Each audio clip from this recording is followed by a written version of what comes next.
Press for an Atlatl throw. Checking your shirt.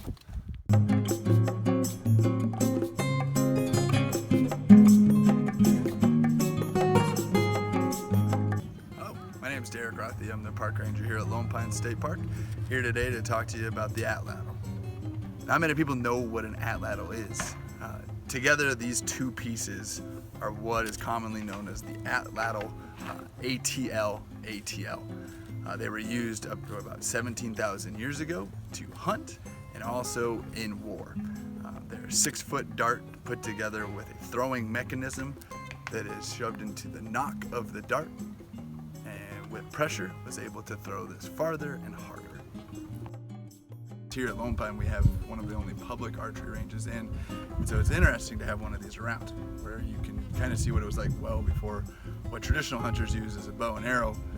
Together this is called an Atlatl, where this is your throwing mechanism and this is your dart. Most people incorrectly call this a spear. The spear was before the Atlatl.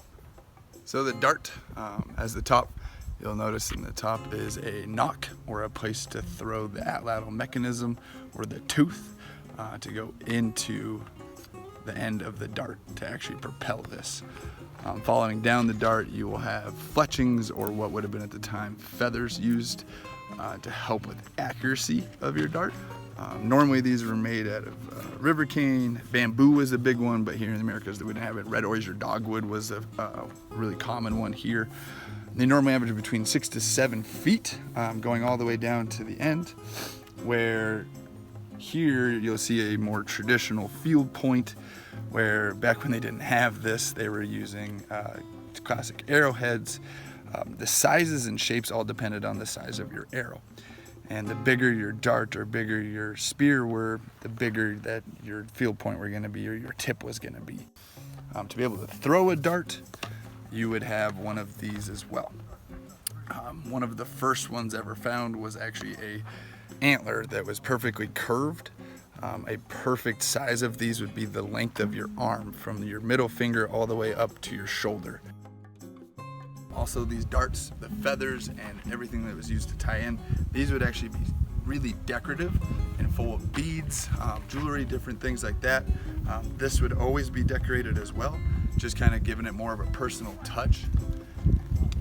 Today's normal Atlatls, you can get about 100 yards at about 78 to 100 miles an hour with one of these.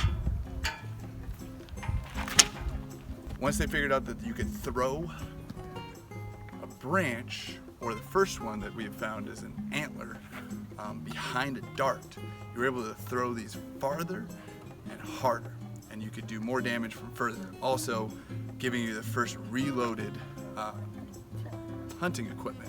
So you could use these over and over again, while also carrying multiple ammunition to actually try to get what they were hunting at the time was mammoth, deer, elk, bison here in the Americas, to actually eat. And so these were crucial in actually the expansion of humans, but also into the hunting and further of hunting, and also an army.